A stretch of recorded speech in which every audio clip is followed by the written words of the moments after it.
is a powerful nation, but our world leadership has not inspired others in the way that FDR and JFK once did. Therefore, Americans have much to learn from Atatürk.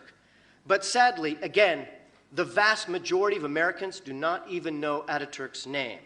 Now, one of America's chiefs of the Joint Chiefs of Staff, thus the head of the United States military, the late Admiral Crowe, said he knew of no other military leader who faced such challenges as Atatürk and overcame them.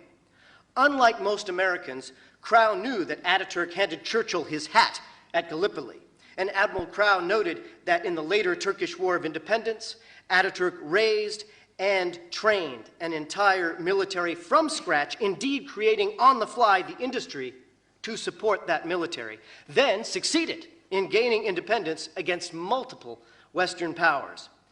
But it is Atatürk's actions off the battlefield that could be most instructive to Americans were we to actually study it.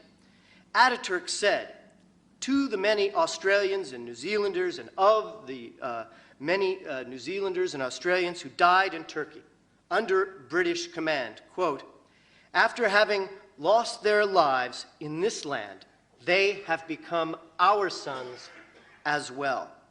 Contrast Atatürk's noble olive branch offered to Australians and New Zealanders with Prime Minister Erdogan's failure to even acknowledge the death of Turkey's own Barkan Elwan, killed by Erdogan's own police.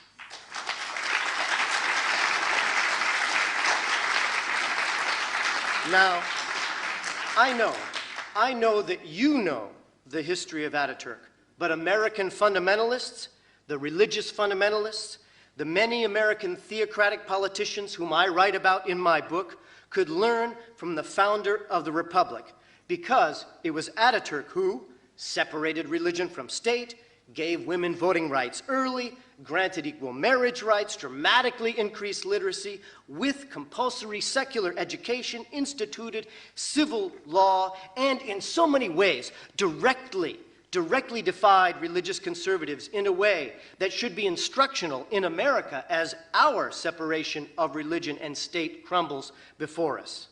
Americans can learn from Atatürk, who said, and I quote, "Freedom and independence are my character, and I wish it to be the character of my people and our nation."